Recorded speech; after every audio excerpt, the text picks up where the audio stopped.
Quantas vezes ressoamos com o nosso redor?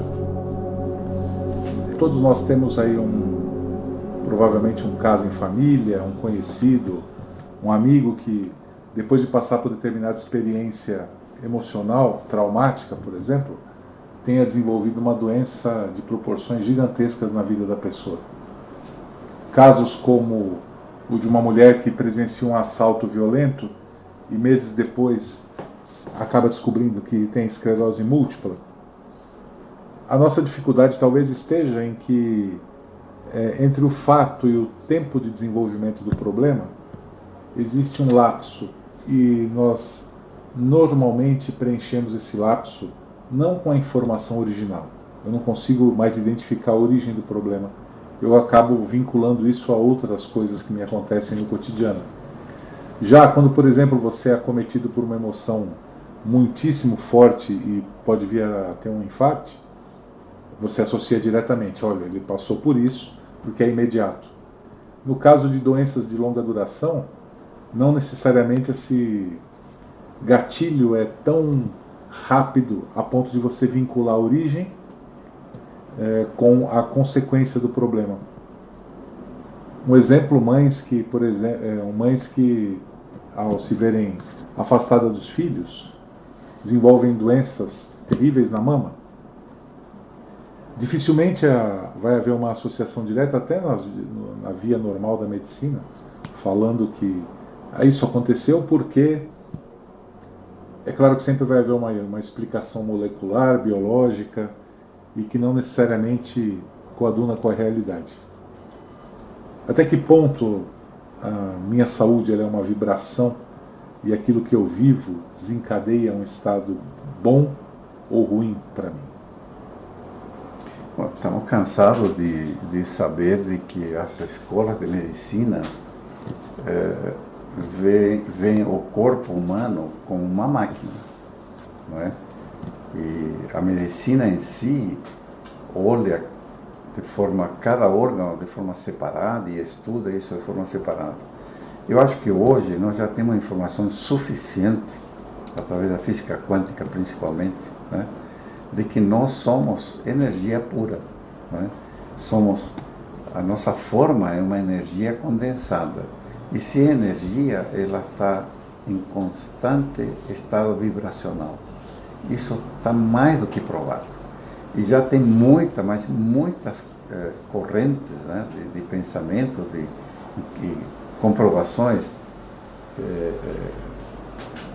tácitas, né, de que as doenças têm um fundo emocional.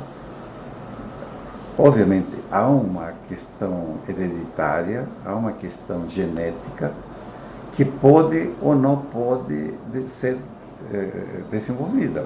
A gente sabe que tem a própria Angelina Jolie, né? Fez testes, tinha uma propensão a câncer de mama e ela já fez, né? Olha só, sem saber se ela teria os gatilhos para desenvolver isso, ela já, né, fez a substituição, né? Mas enfim, aonde que queremos chegar, né? A ressonância, que nós já estudamos isso na parte de física quântica, né? Ressonância é um estado vibracional. E nós, seres humanos vivos, né, com pensamentos, com emoções, cada emoção nossa faz vibrar nosso corpo, né? E aparentemente uma doença é um órgão que saiu do seu estado vibracional originário. Ou seja, ele deformou seu estado vibracional de origem. Um tumor, por exemplo, né? Um tumor um tumor cancerígeno se forma por células que perderam a capacidade de parar seu crescimento quando se topa com outra célula, né? Então houve uma mudança no seu estado vibracional, né? Há muita gente, como eu vou citar aqui o Dr. Rüdiger Dahlke, Tem livros como A Doença como Linguagem da Alma, né? Onde mostra muitas doenças, ele estudou por anos isso, e trouxe qual é a origem, né, de cada doença. E mais, dá orientações de como você redimir isso, como você voltar ao teu estado original. Ou seja, sair de uma frequência vibracional deformada para seu estado original, né? Só que para isso você tem que mudar completamente do ambiente onde se originou a doença. Caso contrário, você não consegue mudar teu estado vibracional. Tem um ponto aí, desculpa, que eu acho que é importante a gente frisar bastante. É que nós temos uma dificuldade grande de perceber que o nosso ambiente, por exemplo, influencia muito o meu estado de saúde. E a gente faz essa correlação de maneira direta, mas ela não é direta. Nós não conseguimos enxergar isso. Eu não consigo enxergar que um estado emocional meu, um problema contemporâneo, até falávamos há pouco, o estresse. Eu não consigo relacionar o meu estado de estresse a uma doença. Nós temos uma capacidade que eu até hoje não consigo entender bem, que é assim, se eu te disser, olha, o seu estresse faz seu cabelo cair, você vai ficar apavorado. Vai fazer tratamento, começar a tomar chá de maracujá, meu cabelo não pode cair. Mas se eu falar que o seu estresse pode provocar um infarto em você, ou uma doença ainda pior, você vai falar, isso é uma bobagem. Essa nossa superficialidade nos impede de enxergar absolutamente o óbvio. Absolutamente óbvio. Aqui a gente não está inventando a roda. Isso é a história de mais de 100 anos. E já se conversa sobre isso, e já é sabido, né, que a vibração influencia o estado de matéria. Então, é aquele exemplo clássico, né, que nós vimos há pouco da voz quebrar uma taça de cristal. Através do quê? Frequência vibracional. Frequência vibracional. Ressonância, né? Quando um exército se passa marchando em cima de uma ponte, né, a ponte vai entrar em ressonância e é destruída. Sim. Né? Isso também já é conhecido, que uma tropa passando em cima de uma ponte tem que quebrar a formação tradicional de marcha, porque senão a ponte vai ser destruída. Por efeito de quê? Da ressonância. Né? Então, o que você falava do estresse, né? É absolutamente conhecido já que o estresse encharca nosso corpo com cortisol. Né? E o estresse crônico, né, impede que hormônios positivos circulem por nosso corpo. Sim. Então você encharca teu corpo com cortisol. Esse cortisol, através de todo o teu sistema corporal, ele vai fazer o quê? Ele vai potencializar possíveis doenças que estão na tua genética. Né? Por quê? Porque teu corpo está em um estado, trabalhando num estado forçado, né? Totalmente desequilibrado, numa frequência que não é a natural dele. Então, se você tem uma propensão para um câncer, ele, com excesso de estresse, poderá desenvolver o câncer. Né? O excesso de estresse abaixa o sistema imunológico. Então, você vai pegar mais gripe, né? Você vai atrair coisas. Já falamos muito da questão da atrair. Isso, né? Sobe a um metrô, a um ônibus lotado com pessoas. Quem está com gripe está lá no meio. Né? Quem está com N doença está lá no meio. Se teu imunológico está baixo, se tua frequência vibracional está baixa, se você está estressado, encharcado de cortisol, etc., você está propenso a tudo isso. E a gente está falando de uma coisa que é o estresse emocional.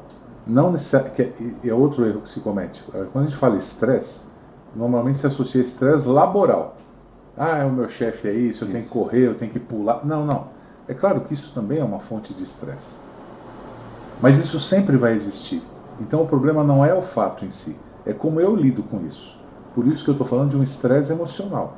Porque você pode pegar um casal de aposentados com 70 anos de idade, que fica em casa sem muito o que fazer, vivendo harmonicamente, mas os dois desesperados, preocupados com o neto que não voltou ainda. Uhum. Isso é estresse. Claro.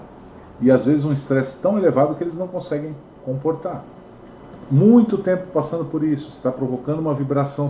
Então, você vai desencadear um quadro que não necessariamente está vinculado a nada. É claro que fisicamente a gente vai ter uma resposta, né? Existe uma resposta física, mas a gente tenta associar não só essa parte, por isso que a nossa visão ela é muito newtoniana, né? É como se fosse uma engrenagem. Se eu não comer feijão, vai me faltar tal coisa, faltando tal coisa vai me fazer o giz, aí pronto, plim. Não é assim. O corpo ele não é uma máquina. É um erro falar isso. O corpo é um organismo, né? Vivo, que interage, que produz, isso, que se adapta. Se é vivo, ele está em mutação permanente, ele está em uma frequência vibracional permanente, claro. Ele não para, mesmo quando eu durmo, não para. Um exemplo disso é o nosso paladar. Pois é. De tempos em tempos você vê o seu paladar mudar totalmente. Então, um dos grandes problemas é que nós vivemos totalmente voltados para o exterior. Que a gente não olha para nós. A gente nem sabe como somos, né? Não sabemos o que nos faz bem ou o que nos faz mal, né? Hoje, no nosso cotidiano, o que nós alimentamos do quê? Né? Comida, que tipo de comida? Né? Então, feijão e arroz. Aí eu pego um feijão, que se coloco ele num pouquinho de algodão molhado, ele não brota, porque ele foi irradiado para durar mais na prateleira. Então estou comendo massa morta. Sim. Não é? Vou comer verduras, porque está cheio de agrotóxicos. Né? Água, toda contaminada. Peixes, contaminados com metais pesados. Olha o que nós fazemos com o nosso corpo. Né? Tudo isso, obviamente, cai em um corpo que vive numa cidade como São Paulo, né? Em um estresse altíssimo de correria para lá, para cá. Então, veja, é todo um ambiente propenso para quê? Para adoecer. Não é? Aí, fora disso, você tem a questão das fortes emoções. Uma emoção forte, como o exemplo que você falou, uma senhora que presenciou um assalto, onde um dos meliantes é baleado, né? E a poucos metros dela, essa criatura é morta. Essa senhora sofre tal choque, o impacto, que tiveram que socorrê-la, colocaram para dentro de uma farmácia, deu água com açúcar, porque ela literalmente ficou paralisada pelo quadro que viu, né? 3 meses depois, ela tem a primeira crise de esclerose múltipla, onde ela fica paralisada, literalmente. Vai no médico e o médico faz todos os exames e diagnostica com esclerose múltipla. Você fala assim, puxa vida. Que coincidência. Que coincidência. Mas não, o pior, não conecta um fato com o outro. Não conecta. O médico não conectou o fato, né? Da experiência que teve traumática, né? Traumática. Perda de um ser querido, perda de um filho. É um gatilho enorme para desenvolver um Alzheimer, por exemplo. O Alzheimer, dentro da psicossomática, já se sabe que são emoções fortes que foram passadas, que a pessoa não quer mais lembrar daquilo. E automaticamente desenvolve essas proteínas que geram o Alzheimer de esquecer. Né? É difícil a gente, porque isso não está provado cientificamente ainda pela ciência. Mas não vamos chegar lá, eu tenho certeza que não vamos chegar lá. Mas a psicossomática, toda doença tem uma origem emocional. Se nós estamos bem, a gente não fica doente. Quando você está equilibrado, você está feliz da vida, você não fica doente. Nosso corpo, ele tem todas as condições de se regenerar. Eu vou citar aqui, porque eu tive essa experiência pessoal, de ir em Petrolina, né? tem um recanto chamado Recanto Madre Paulina. O pessoal foi feito por uma freira, né? Veja, era manejado pela Igreja Católica por uma freira, que agora já está aposentada, ela foi retirada desse local, porém o local continua trabalhando, né? Eles praticam curas, tudo com técnicas naturais, né? Que são basicamente as técnicas que os essênios, na época do Cristo, utilizavam, que são banhos, né? Trabalham muito com água fria, água quente, barro quente, frio, né? Uma comida totalmente natural, sem gorduras, sem proteína animal, né? Muitos chás fitoterápicos, né? E o tratamento é feito físico, mental e espiritual, né? De forma muito simples, muito simples. Não tem nada rebuscado. Eu fiquei lá 21 dias e é impressionante como o seu corpo, né, ele muda. Depois de uma semana você fazendo o tratamento, seu corpo passa a trabalhar de forma folgada. Você sente teu corpo trabalhar equilibrado. Eu nunca me senti como me senti nesses 21 dias. A tua pele muda de coloração, muda de textura, ela fica macia, né? Você percebe que teu corpo está trabalhando de forma assim maravilhosamente bem. É incrível. Por quê?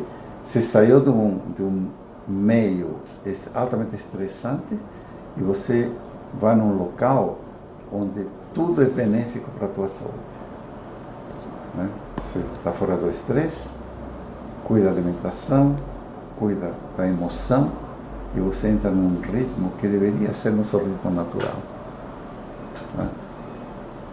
Quem puder, quem quiser, chama Recanto Madre Paulina. É um local maravilhoso. É tudo simples, muito simples. Não tem luxo, não tem nada. É feito de forma tudo muito natural, né? E eu vi situações lá muito interessantes de gente que chegou num estado de dificuldade e se recuperou muito bem, né? Então, muda o padrão vibracional, né? Muda totalmente o padrão vibracional, porque você passa a fazer exercício, se alimentar de forma correta, cuidar das tuas emoções, né? E você começa a pensar, lá você faz um contato profundo com você mesmo, né? Para você dizer assim, o que eu faço comigo mesmo, né? O quanto eu judio do meu corpo. Cada vez que eu fico raivoso, cada vez que eu fico estressado, cada vez que eu fico alterado, né? Quanta coisa ruim que eu jogo dentro do meu corpo. Eu deveria olhar muito mais para mim e olhar para fora com a minha paz interior, né? E me importar menos com as coisas que ocorrem fora, que eu não tenho controle, né? Esse seria o caminho. Só que a gente está tão envolvido no nosso dia a dia, as contas para pagar, né? Hoje em dia a vida está muito difícil, né? Se desloca. Quantos trabalhadores necessitam se deslocar por horas, né, no transporte público? Um ser desses está sujeito a quanta coisa, a quanta experiência, a quanta briga dentro dos metrô, dentro do ônibus, né? Como você se livrar de tudo isso? Todas as situações geram atrito, né? Praticamente todas. Todas. No fundo tem uma imagem que eu acho importante, que é uma reunião de porcos espinhos, né? Então é um porco espinho tentando o tempo inteiro se aproximar do outro, né? E sempre o outro é o problema, nunca sou eu estou sempre certo, né? E todo mundo agindo dessa forma, todo mundo está certo. Então acabamos gerando uma engrenagem aí que é perversa, que dificulta esse processo de interiorização e de percepção desse estado vibratório que nós estamos falando, e que traça como ponto de equilíbrio algo que é um pensamento que eu acho importante. Quando o camarada vai viajar pela Europa, por exemplo, ele vai até a Alemanha, ele chega na Alemanha e fica maravilhado, né? Olha aqui como tudo é limpo, aqui tudo funciona, o ônibus está no horário, até parece que as árvores são naturalmente podadas, é tudo fantástico. E aí ele, sem raciocinar muito, como já é habitual, ele vai imputar isso ao governo, que o governo lá é fantástico, aos valores sociais, tal. Sem levar em consideração que quem faz tudo aquilo não é o governo alemão, é o alemão. As pessoas, né? São as pessoas. Aí ele volta para o Brasil, ele não limpa a calçada. Isso não é meu? Calçada não... Eu vou varrer calçada, né? O alemão varre calçada. Então nós temos uma diferença de transportar os nossos deveres para fora e só querer as benesses, né? Quando eu penso em saúde, eu não faço diferente. O médico falou, absolutamente está falado, eu não posso fazer nada. Eu sou assim, eu não posso fazer nada. Aí o cara senta ou no TikTok, ou no YouTube, ou no Instagram, e fica vendo vídeo de um dando porrada no outro durante 4, 5, 6 horas direto, porque me faz rir, é gostoso, é legal. Uhum. Que vibração que eu estou provocando com isso? Exatamente. Então e aí é claro que a história, como você citou, da alimentação, ela é relevante, né? Eu perceber que à minha volta existe uma dificuldade muito grande de me alimentar de uma maneira adequada, de pensar de uma maneira positiva. Então a gente tem que trabalhar com o que a gente tem em casa, trabalhar com quem nós somos, né? Então tentar deixar em casa um ambiente mais saudável, mais limpo, menos congestionado de coisas, né? Para o ar fluir, para a vida fluir a partir daí, limpo, organizado, né? Claro. A nossa alimentação, procurar trazer fatores alimentares que já são conhecidos, né? E que ninguém precisa comer uma fruta que vem da Tailândia, não é isso. Mas é procurar tratar o alimento com respeito, né? Valorizar aquilo que eu estou me alimentando, valorizar a minha casa, os meus hábitos, o ambiente em que eu vivo. Isso é o começo da saúde. Isso é o começo de uma tentativa de se elevar vibratoriamente. Porque é impossível você ficar... Eu falei do celular, a gente vai para a cama com o celular e fica lá vendo aquela monte de porcariada. Né? Você fica se bombardeando com essa porcaria, deita e quer dormir, e quer ter um sono bom. E aí, não, o meu sono não é bom porque... Aí ele vai inventar, claro, uma química qualquer, que ele tem que tomar um fármaco qualquer, para ele... Então a gente acaba vivendo uma ilusão e se miscuindo nela, que eu particularmente acho muito ruim. Demora muito para você despertar disso e perceber que a responsabilidade é sua. Nós somos responsáveis por isso, ninguém é responsável por isso. E não existe Papai Noel. Só uma pessoa vai te ajudar. Olha, a base que os essênios curavam nas pessoas são três pontos básicos, né? Intestino limpo, fígado limpo, rins limpos. Ok? Se esses três sistemas estão bem cuidados, nosso corpo tem todas as características de se curar sozinho, porque nós temos essa capacidade, nosso corpo tem essa capacidade. Esse recanto que eu citei trabalha exatamente nesta linha. Quando você chega lá com alimentação, banhos, etc., né, você limpa teu corpo primeiro, ele sozinho se recupera. É impressionante. Eu acredito. Né? Agora, mais uma vez, indo ao ponto que você acabou de citar, emoções sobrecarrega o quê? Fígado. Não é só alimentação, não é só álcool, não é só porcaria. Emoções sobrecarrega fígado. Emoções sobrecarrega estômago, má digestão, altera totalmente a nossa flora intestinal. Pronto. Percebe? 2 sistemas já estão afetados, né? Rins, não toma água, toma refrigerante. Eu não gosto. Pois é, toma refrigerante. Pois é. Né? Café, excesso de café. Então, você tem no nosso cotidiano, através das emoções e da alimentação e do ambiente que vivemos, né, sobrecarregamos os 3 sistemas que são vitais para a nossa boa saúde. É isso. É isso.